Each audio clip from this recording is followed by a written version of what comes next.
வணக்கம் மக்களே, அனைவருக்கும் இனிய வணக்கம். இன்னைக்கு நாம இந்த வீடியோல எதை பற்றி பார்க்க போறோம் அப்படின்னு பார்த்தீங்கன்னா, தமிழகத்துல போக்குவரத்து கழகங்கள்ல வந்திருக்க வேலை வாய்ப்பு செய்திகளை பற்றி தான் இந்த வீடியோல முக்கியமா நாம பார்க்க போறோங்க. ஸோ போக்குவரத்து கழகம் அப்படின்னு பார்த்தீங்கன்னா டிஎன்எஸ்டிசி. ஸோ ஆல்ரெடி வந்து பார்த்தீங்கன்னா சில நபர்கள் வந்து எடுத்திருக்காங்க. அவர்களுக்கு உண்டான செலெக்ஷன் மற்றும் ரிசல்ட்ஸ் எல்லாமே பப்ளிகேஷன் பண்ணியிருக்காங்க. இவர்களுக்கு உண்டான நேரடியான நேர்காணல் எப்போ வெளியிடுவாங்க, இதுதாங்க கிட்டத்தட்ட எல்லா தரப்பு மக்களுமே ரிசல்ட் பார்த்த அன்னையிலேருந்து 25க்கு மேலே எடுத்திருந்தாலே என்னுடைய பெயர் திரும்பவும் கூப்பிடப்படுமா அப்படின்ற அளவுக்கு எல்லாமே தற்சமயம் வெயிட் பண்ணிட்டு இருக்காங்க. ஆனா இந்த ஒரு சுச்சுவேஷன்ல தமிழக அரசு போக்குவரத்து கழகம் டிஎன்எஸ்டிசி 417 காலநிலைகளை அப்ரெண்டிஸா எடுத்துக்கலாம் அப்படின்ற அளவுக்கு யோசனைகள் எல்லாமே வந்திருக்கு.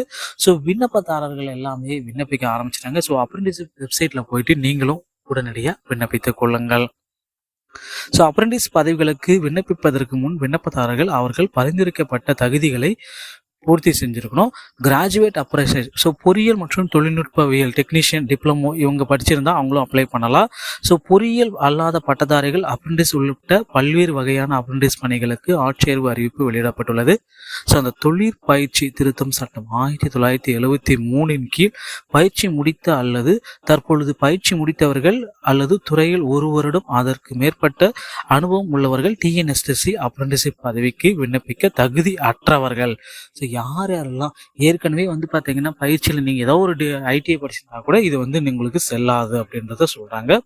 ஸோ டிஎன்எஸ்டிசி அப்ரெண்டிஸ்ஷிப் ஆட்சேர்ப்பு 2023க்கான தேர்வு செயல்முறையானது தேர்வு செய்யப்பட்ட விண்ணப்பதாரர்களின் அடிப்படை பரிந்துரைக்கப்பட்ட தகுதி சதவீத மதிப்பெண்களின் அடிப்படையில் தேர்வு செய்யப்பட்ட விண்ணப்பதாரர்களின் பட்டியல்களையும் அதைத் தொடர்ந்து பட்டியலிடப்பட்ட விண்ணப்பதாரர்களுக்கான சான்றிதழ் சரிபார்ப்பையும் உள்ளடக்கியது. ஸோ நீங்கள் அந்த கல்வி தகுதி பெற்றிருக்கீங்களா, அந்த கல்வி தகுதி உங்களுக்கு எலிஜிபிலிட்டி இருக்கா அப்படின்றதையும் செக் பண்ணுவாங்க அப்ரெண்டிஸுக்கும். ஸோ அந்த அப்ரெண்டிஸிப் படித்தவங்களுக்கு வந்து பார்த்தீங்கன்னா போக்குவரத்து கழகத்தில் வேலை வாய்ப்பில் முன்னுரிமையும் கொடுக்க போகிறதா சொல்லியிருக்காங்க. ஸோ அதனால் தற்சமயம் இந்த அப்ரெண்டிஸிப் பயிற்சியை நீங்கள் பயனுள்ளதாக பயன்படுத்தி கொள்ளுங்கள். தேர்ந்தெடுக்கப்பட்ட விண்ணப்பதாரர்கள் ஒரு வருட பயிற்சி காலத்தை மேற்கொள்ள வேண்டும். தேர்ந்தெடுக்கப்பட்ட விண்ணப்பதாரர்கள் மாதாந்திர உதவித்தொகையாக 8000 டிப்ளமோ டெக்னீஷியன் அப்ரெண்டிஸருக்கு, அதுவே 9000 பட்டதாரி அப்ரெண்டிஸர்களுக்கு. ஓகேங்களா? ஸோ அந்த மாதிரி 2 டைப்பில் கொடுக்குறாங்க. ஸோ அதனால் இப்போ இருந்தே போயிட்டு வெப்சைட்டில் போயிட்டு நீங்கள் விண்ணப்பித்துக் கொள்ளலாம். ஆன்லைன் மூலமாக தாங்க இதை விண்ணப்பிக்க முடியும்.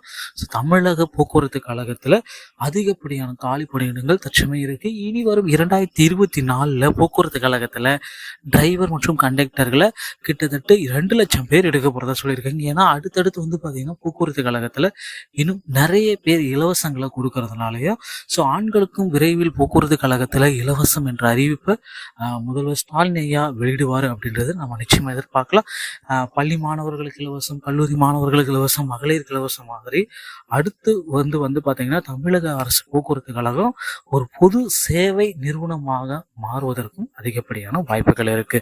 ஸோ போக்குவரத்து கழகங்களுடைய ஊழியர்களுடைய பணிச்சுமையை குறைக்கும் விதமாக புதிய பதவிகளை கொண்டு வரதுக்கும் புதிய நியமனங்களை கொண்டு வரதற்கும் ஏற்பாடுகள் எல்லாமே போயிட்டு பொறுத்து நம்ம பார்க்கலாம். டிஎன்எஸ் சம்பந்தமான செய்திகளை உடனுக்குடன் பெற நம்ம சேனலோடு இணைந்திருங்கள். அடுத்த வீடியோவில் சந்திக்கிறேன். நன்றி, வணக்கம்.